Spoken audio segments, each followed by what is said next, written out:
স্বাগতম জনাইছো জ্ঞান চটলৈ। আজি আমি ক্লাছটোৰ শিকিম সেবাৰ দ্বাৰা যি ম্যাথমেটিক্সৰ স্যাম্পল কুৱেশ্যন পেপাৰ দিয়া হৈছিল সেই স্যাম্পল কুৱেশ্যন পেপাৰৰ বিভিন্ন চেপ্টাৰৰ কিছুমান কুৱেশ্যন এনসাৰ আসন চাও।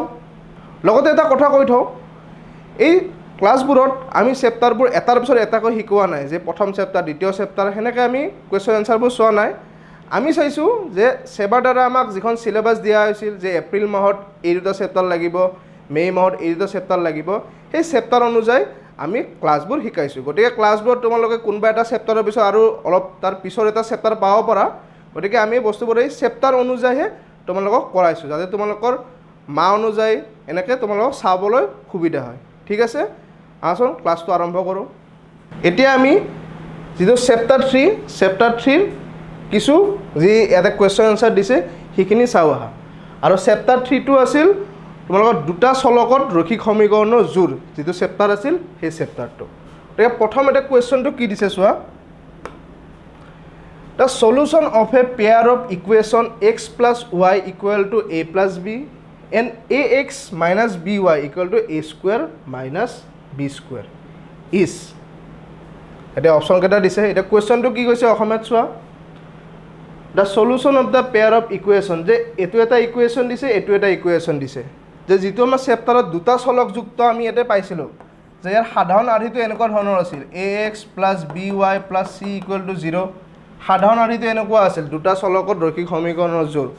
গতিকে সেনেকৈ ইয়াতে দুটা সমীকৰণ দিয়া আছিল। এই চেপ্টাৰটোত তোমালোকে এনেকুৱা দুটা সমীকৰণ পাইছিলা, এনেকুৱা আৰ্হিত দুটা সমীকৰণ পাইছিলা। সেই সমীকৰণ দুটা আমি বিভিন্ন পদ্ধতিৰে সমাধান কৰিছিলোঁ, যে প্ৰতিস্থাপন পদ্ধতি, অপনয়ন পদ্ধতি, বজ্ৰগুণন পদ্ধতি, এনেকুৱা পদ্ধতিৰে আমি সমাধান কৰিছিলোঁ। চ' এই কুৱেশ্যনটোতো দুটা সমীকৰণ দিয়া আছে, সেই সমীকৰণ দুটাৰ আমাৰ সমাধান বা মূল সুধিছে, সলিউশ্যন সুধিছে। এতিয়া চাওঁ আহচোন এইটো কেনেকৈ ওলাব পাৰি। গতিকে সমীকৰণ দুটা আছে x প্লাছ y, ইয়াতে মই এক্সট্ৰাকৈ লিখি দিছোঁ x plus y equal to a plus b, আৰু ইয়াতে দিছে ax minus by equal to a square minus b square. এই দুটা দিয়া আছে। এতিয়া ইয়াৰে কোনটো হ'লে তোমালোকৰ এইকেইটা হ'ব। এতিয়া চোৱা যে এনেকুৱা ক্ষেত্ৰত তোমালোকে ডাইৰেক্ট অপশ্যন কেইটা চাইও তোমালোকে উত্তৰটো ক'ব পাৰা যে কেনেকৈ। এতিয়া চোৱা ইয়াতে কি দিয়া আছে, এক্স ৱাইৰ মানবোৰ দিয়া আছে, এক্স ৱাইৰ মানবোৰ দিয়া আছে। এতিয়া এক্স ৱাইৰ মানবোৰ তোমালোকে ইকুৱেশ্যন কেইটাত বহুৱাই দিলে তোমালোকে সলিউশ্যনটো নিজে পাই যাবা। যে কেনেকৈ, প্ৰথম এই অপশ্যনটোত কি আছে চোৱা, x b y to a দিয়া আছে। গতিকে ইয়াতে যদি x টু b বহাই দিওঁ, y টু a বহাই দিওঁ, কি পালোঁ, এইখিনি একে পালোঁনে নাই, a প্লাছ b। গতিকে এইটো অপশ্যন হ'ব পাৰে। তোমালোকে এনেকৈ অপশ্যনবিলাক দিয়া থাকিলে অপশ্যনবিলাকৰ পৰা তোমালোকে ইয়াতে এনেকৈ মিলাই চাইও তোমালোকে উত্তৰটো ওলাব পাৰা। গতিকে এই অপশ্যনটো এইটো সমীকৰণ হ'ল যেতিয়া এইটো সমীকৰণটো হ'ব লাগিব, এটা অপশ্যনে দুটা সমীকৰণক সিদ্ধ কৰিব লাগিব, তেতিয়াই হ'ব। সেনেকৈ এইটো ক্ষেত্ৰত চাওঁ, এইটো ক্ষেত্ৰত দিলে কি পাম, a into x two B আছে আৰু মাইনাছ বি টু এ আছে। গতিকে হ'ল কি a b minus a b, 0হে পালোঁ। কিন্তু আছে কি ইফালে ইকুৱেলৰ ইফালে a square minus B square. গতিকে এই অপশ্যনটো নহ'ব, এই অপশ্যনটো নহ'ব। এই অপশ্যনটোৰ জৰিয়তে এইটো সমীকৰণ পাই আছোঁ, কিন্তু এইটো সমীকৰণ পোৱা নাই। গতিকে এই অপশ্যনটো নহ'ব। এতিয়া পিছৰ এইটো অপশ্যন চোৱা, মাইনাছ এ প্লাছ বি। গতিকে ইয়াতে যদি মাইনাছ এ প্লাছ বি বহুৱাই দিওঁ, এইটো কি পালোঁ, বি মাইনাছ এহে পালোঁ। এতিয়া কি আছে, এ প্লাছ বি আছে, এইটো অপশ্যন নহয়। সেনেকৈ তোমালোকে অপশ্যনটো বহাই চাব পাৰা। ঠিক আছে। এতিয়া নেক্সট 3 নম্বৰ অপশ্যন। 3 নম্বৰ অপশ্যনত কি আছে, এক্স আছে এ, ৱাই আছে বি। ইয়াতে x a y b, a plus b পাই আছোঁ। তাৰমানে এইটো অপশ্যন ঠিক আছে, এইটো অপশ্যন এইটোত ঠিক আছে। এতিয়া এইটোত বহাই চোৱা, এ ইনটু এক্সৰ ঠাইত A minus B into Y, Y to B আছে, বি ইনটু বি। গতিকে কি পালোঁ, A square minus B square. গতিকে এই অপশ্যনটোই চোৱা, এই সমীকৰণটোকো সিদ্ধ কৰি আছে, এই সমীকৰণটোকো সিদ্ধ কৰি আছে। তাৰমানে আমাক যিটো সলিউশ্যন সুধিছিল, সলিউশ্যনটো এই চি অপশ্যনটোৱে হ'ব। ঠিক আছে। তোমালোকে এনেকৈ যদি ইয়াতে এইবিলাক চোৱা, ইয়াতে এ বি দিছে, তোমালোকে এতিয়া কিছুমান কনফিউজ হ'ব পাৰা।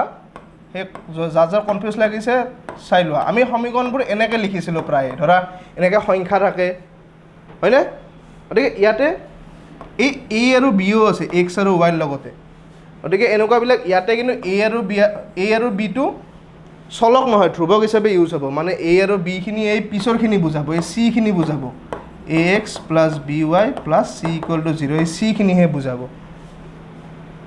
চ' এনেকুৱা ধৰণৰ তোমালোকক যদি কুৱেশ্যন আহে তোমালোকে অপশ্যনবোৰ বহুৱাই ইয়াৰ উত্তৰ ওলাব পাৰা ঠিক আছে এটা নেক্সট কুৱেশ্যনটো চাওঁ আহা the pair of equation ax plus 2y equal to 9 and 3x plus by equal to 18 represent parallel lines where a b are integer if মানে কি কৈছে যে দুটা সমীকৰণ দিয়া আছে এই সমীকৰণ দুটাই কাৰণ ৰৈখিক সমীকৰণ নাই দুটা চলকযুক্ত ৰৈখিক সমীকৰণে সদায় এডাল সৰল ৰেখা নিৰ্দেশ কৰে দুটা চলকযুক্ত ৰৈখিক সমীকৰণে সদায় এনেকুৱা সৰল ৰেখা নিৰ্দেশ কৰে এই সমীকৰণটো সৰল ৰেখা নিৰ্দেশ কৰে এই সমীকৰণটো সৰল ৰেখা নিৰ্দেশ কৰে তোমালোকে এইখিনি বস্তু কৰিছা নিশ্চয় এই যে দুটা চলকযুক্ত সমীকৰণ কেনেকৈ এডাল তোমাৰ স্থানাংক সমতলত বহাব পাৰি এইখিনি গতিকে এনেকুৱা সমীকৰণে সদায় এটা সৰল ৰেখা বুজায় চ' তাকে কৈছে যে এই সমীকৰণ দুটাই কি বুজায় দুডাল পেৰেলেল লাইন বুজায় মানে দুডাল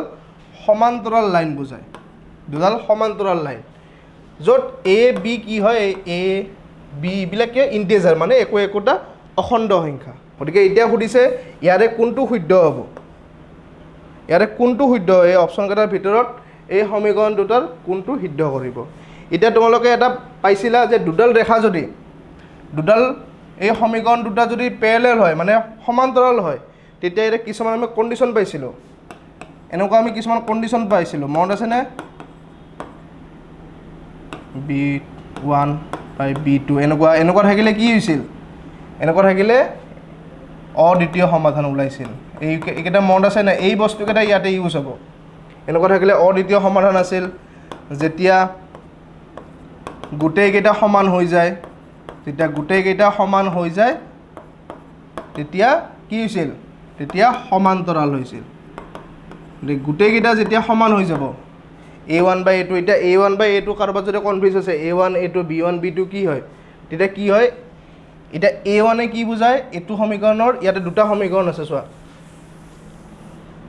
ইয়াতে দুটা সমীকৰণ আছে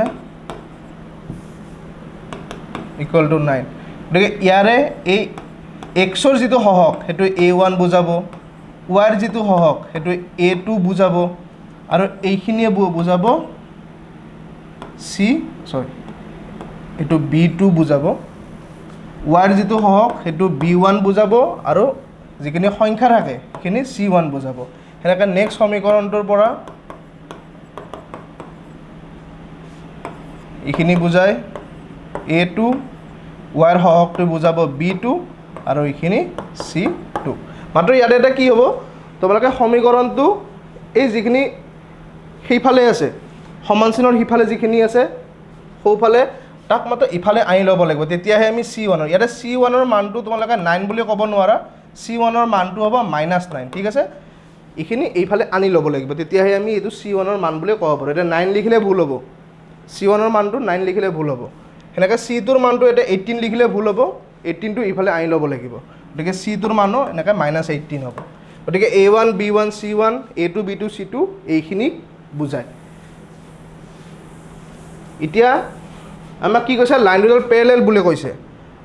পেৰেলেল বুলি কৈছে পেৰেলেল হ'লে কণ্ডিশ্যনটো কি আছিল যে A1 বাই A2 ইকুৱেল B1 বাই B2 ইকুৱেল C1 বাই C2 কণ্ডিশ্যনটো এইটো আছিল গতিকে ইয়াতে কণ্ডিশ্যনটো হিচাপত আমি যদি বহুৱাই দিওঁ A1 মানে কি A1 মানে A A2 মানে 3 B1 মানে 2 to B আৰু ইফালে -9 -18 হ'ব 9 আৰু 18 নহয় মই ক'লোৱে 9টো ইফালে লৈ আনিব লাগিব 9টো ইফালে লৈ আনিলে -9 হ'ব সেনেকৈ 18টো ইফালে লৈ আনিলে -18 হ'ব ঠিক আছে এতিয়া আমি চাওঁ এতিয়া কোনটো কণ্ডিশ্যন ইয়াৰ পৰা ফুলফিল হয় ঠিক আছে এতিয়া চোৱা ইয়াৰ পৰা আমি চোৱা যিহেতু সব সমান শ্ৰেণী আছে ইয়াৰ পৰা আমি যিকোনো দুটা লৈ ল'ব পাৰোঁ গতিকে আমাক অপশ্যনকেইটা হিচাপত আমি চালে এই দুটা আমি ল'ব লাগিব গতিকে এই দুটাৰ ক্ষেত্ৰত তোমালোকে কি বজ্ৰ পূৰণ কৰি দিয়া AB ইকুৱেল টু 6 এই দুটা পূৰণ হ'ব এতিয়া ক'ত আছে চোৱা এইটো ডি অপশ্যনটো AB ইকুৱেল টু 6 গতিকে এই কুৱেশ্যনটোৰ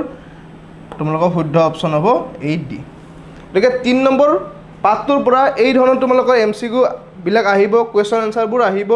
গতিকে বস্তুবোৰ তোমালোকে ভালকৈ মনত ৰাখিবা, যিবিলাক ক্লাছৰ পৰা শিকিছা, আমাৰ জ্ঞানচুতৰ পৰা যিবিলাক বস্তু শিকিছা নোট কৰি ৰাখিবা, প্ৰেক্টিছ কৰিবা, তাৰ পৰা তোমালোকে কুৱেশ্যনবোৰ কৰিব পাৰিবা। এতিয়া আহা আমি অন্য এটা চেপ্টাৰৰ কিছু কুৱেশ্যন এনচাৰ চাওঁ। এতিয়া আমি চেপ্টাৰ 7ৰ কিছু কুৱেশ্যন এনচাৰ চাওঁ আহা। চেপ্টাৰ 7টো আছিল স্থানাংক জ্যামিতি। প্ৰথমতে কি দিছে কুৱেশ্যনটো, if the end point of a diameter of a circle are -5 4 1 0 then the radius of the circle is. তাৰমানে কি কৈছে, এটা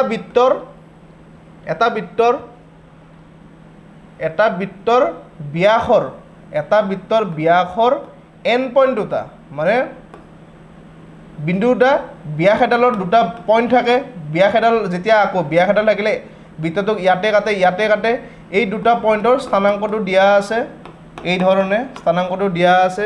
এতিয়া আমাক কি সুধিছে যে then the radius of the circle, তো চাৰ্কলটোৰ ৰেডিয়াছডাল কি হ'ব।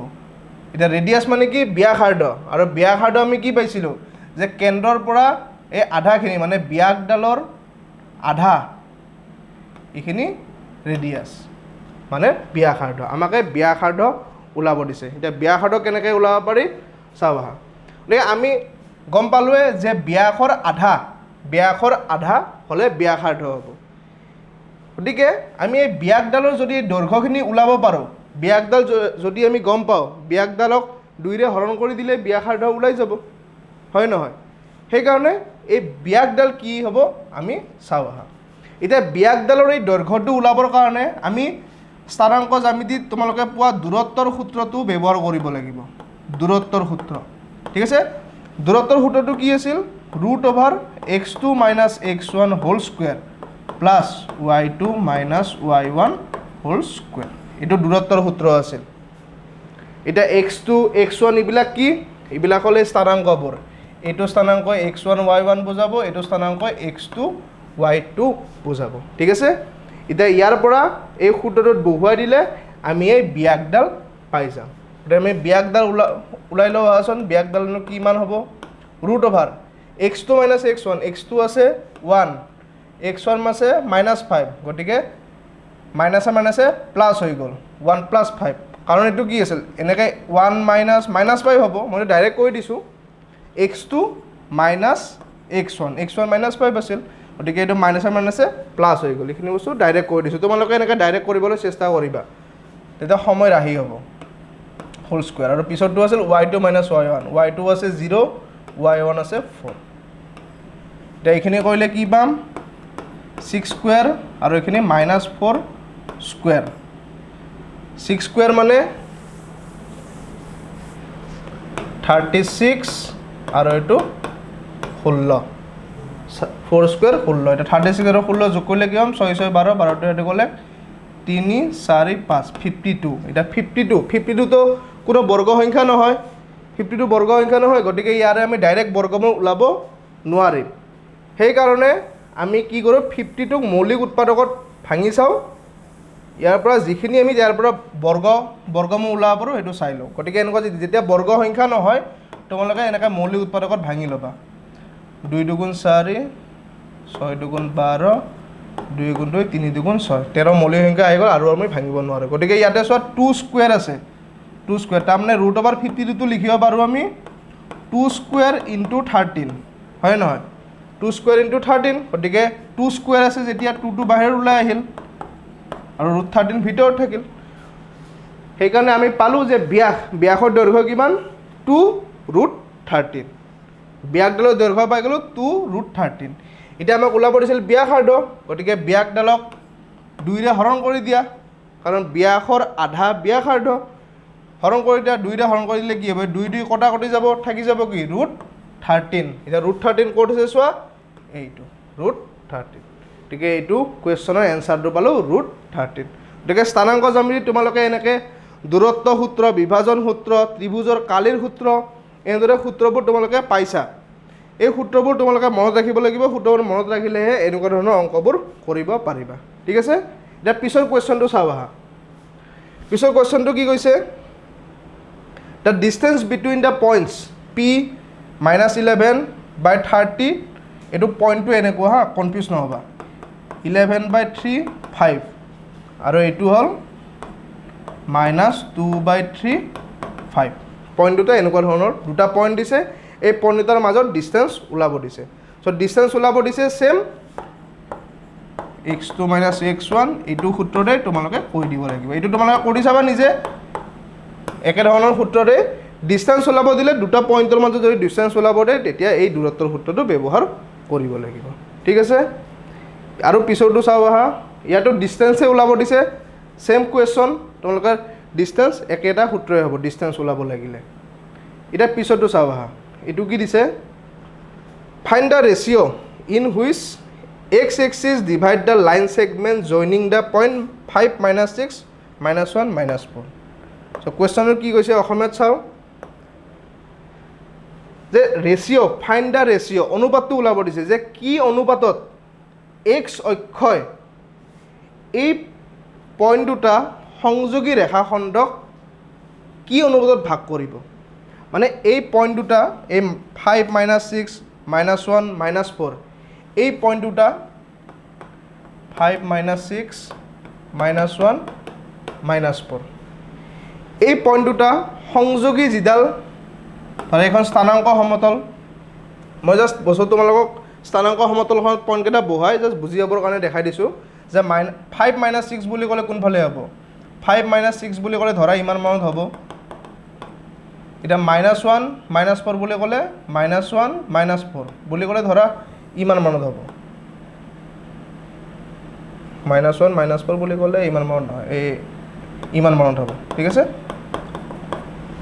এতিয়া সুধিছে যে এই বিন্দু দুটা সংযোগী ৰেখাখণ্ডক এতিয়া আহিছ y অক্ষয়ডালে কাটিছে y অক্ষয়ডালে কি অনুপাতত ভাগ কৰিছে সেইটো সুধিছে ওকে এই বিন্দু দুটা সংযোগী ৰেখাখণ্ডক y অক্ষয়ডালে কি অনুপাতত ভাগ কৰিছে সেই অনুপাত তোমালোকক ওলাব দিছে এতিয়া এই প্ৰশ্নটোৰ উত্তৰৰ কাৰণে তোমালোকে জানিব লাগিব বিভাজন সূত্ৰটো এতিয়া বিভাজন সূত্ৰটো কি আছিল এই সূত্ৰবোৰ নাজানিলে তোমালোকে অংকবোৰ কৰিব নোৱাৰিবা বা উত্তৰ যদি মনতো আছে খেলি মেলিও হৈ যায় কেতিয়াবা বহুতৰে কি হয় মনত আছে কিন্তু অলপ কিবা কিবি খেলি মেলি হৈ যায় গতিকে সেইটো খেলি মেলি হ'বলৈ নিদিবা এতিয়া বিভাজন সূত্ৰটো কি আছিল সূত্ৰটো আছিল m2 x1 plus m1 x2 m1 plus m2 আৰু আছিল m2 y1 m1 y2 m1 plus m2 এতিয়া m1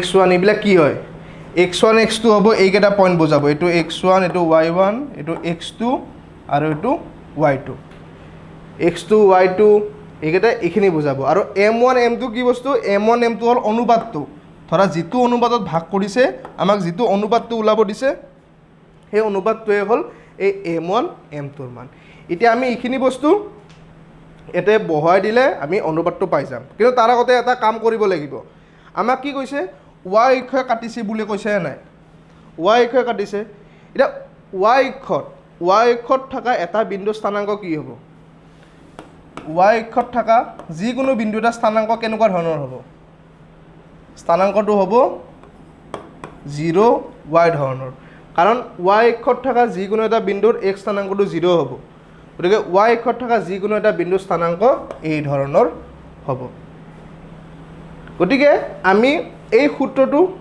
আৰু এইখিনি বস্তু মানে আমি যিটো পইণ্ট পাম সেই পইণ্টৰ স্থানাংক এনেকুৱা ধৰণৰ হ'ব ইয়াতে y ৰ মান কিবা এটা হ'ব আৰু সেইটো আমি চাম কি হয় এতে বাৰু আমাক অনুপাত ওলাব দিছে আমি y ৰ মানটো নাচালেও কোনো কথা নাই ইয়াতে আমি অনুপাতটো ওলালেই হ'ল গতিকে যিটো পইণ্টে কাটিব পইণ্টটো এনেকুৱা ধৰণৰ হ'ব গতিকে এতিয়া এই বিভাজন সূত্ৰটোৰ সমান এইখিনি হ'ব কাৰণ বিভাজন সূত্ৰটোৰ জৰিয়তে কি পাওঁ যে যিটো বিন্দুৱে কাটে সেই বিন্দুটোৰ স্থানাংক পাওঁ আমি বিভাজন সূত্ৰৰ দ্বাৰা এডাল ৰেখাক যিটো বিন্দুৱে কাটে সেই বিন্দুৰ স্থানাংক পাওঁ আৰু বিন্দুৰ স্থানাংকটো এতিয়া আমি এনেকুৱা ধৰণৰ বুলি গম পালোঁ সেয়েহে আমি এতিয়া পিছৰখিনি কৰিব পাৰিম এতিয়া এইখিনি সমান 0 মাইনাছ y হ'ব ইয়াতে মানবোৰ যদি বহুৱাই দিওঁ মানবোৰ বহুৱাই দিলে কি পাম m2 তো m2 হৈ থাকিব ইয়াতে বহাব নোৱাৰোঁ x1 বুলি ক'লে এইটো 5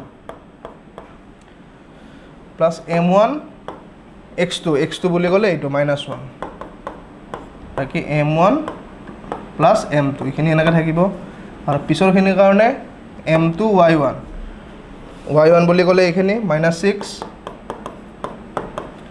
আৰু m1 থাকিল আৰু y2 বুলি ক'লে এইটো -4 বাকী এইখিনি তলৰখিনি m1 প্লাছ m2 হিচাপে থাকিল আৰু এইখিনি 0 y ৰ সমান ঠিক আছে এইখিনি পাই গৈছোঁ এটা চাওঁ মই এইখিনিতে কৈ দিছোঁ এইটো কি হ'ব 5m2 আৰু এইটো -m1 প্লাছ m2 আৰু সেনেকৈ এইখিনি হ'ব -6m2 -4m1 প্লাছ m2 গতিকে এইখিনি 0 y ৰ সমান হ'ব 0 আৰু y ৰ সমান এতিয়া আমি কি কৰিব লাগিব কম্পেয়াৰ কৰিব লাগিব কি কম্পেয়াৰ কৰিম এতিয়া এইটো এটা স্থানাংক এইটো এটা স্থানাংক ইয়াৰে এইখিনি y x স্থানাংক বুজাইছে এইখিনি x স্থানাংক এইখিনি y স্থানাংক বুজাইছে y স্থানাংক সো আমি কম্পেয়াৰ কি কৰিম x স্থানাংকখিনি যেহেতু সমান চিন দিছোঁ এই x স্থানাংকখিনি সমান হ'ব এখানে এইখিনি সমান এইখিনি আমি এতে লিখি দিব পাৰিম এতেকে 5m2 m1 plus m2 equal কিমান হ'ব 0 ঠিক আছে x স্থানাংকখিনি আমি লিখি দিলোঁ কাৰণ যেহেতু স্থানাংক দুটা সমান গতিকে তাৰ x স্থানাংক সমান হ'ব গতিকে নেক্সট এইখিনি কৰোঁ m1 প্লাছ m2ক যদি সেইফালে লৈ যাওঁ 0 ৰ লগত পূৰণ হ'ব গতিকে 0 হৈ যাব আমাৰ লগত থাকিব এইখিনি ঠিক আছে আমাৰ লগত থাকিল এইখিনি এটা কি কৰা m1 খিনি হিফাই লৈ যাও m2 m1 ঠিক আছে m1 মাইনাস আছিল ইফালে গল প্লাস হৈ গল এটা ইয়াৰ পৰা আমি এনেকুৱা এটা উলাই দিম m1/m2 কৰিলে আমি কি পাম সো m1 ৰ লগত 1 পূৰণ হৈ আছে গটিকে তলফালে 1 আহিব কাৰণ আমি এনেকৈ ভগ্নাংক থাকিলে এনেকৈ বজ্ৰপূৰণ কৰোঁ নে নকৰোঁ গতিকে এখান তলফালে 1 আৰু m2 5m2 গতিকে m1/m2 কি বলো 5/1 গতিকে ইয়াৰ পৰা আমি লিখি দিব পাৰো এতেকে অনুপাতটো m1:m2 5:1 অনুপাতটো কি বলো 5:1 গতিকে আমাৰ গতিকে MCQ নাছিল এটো তোমালোকক ডাইৰেক্ট কোৱেশ্চনে আছিল গতিকে ইয়াৰ যেটো অনুপাত যেটো ৰেচিওটো হ'ব 5:1 তো আজিৰ কাৰণে এইখিনিয়ে আছিল আমি পুনৰ লগ পাম এটা নতুন ক্লাছৰ সৈতে ধন্যবাদ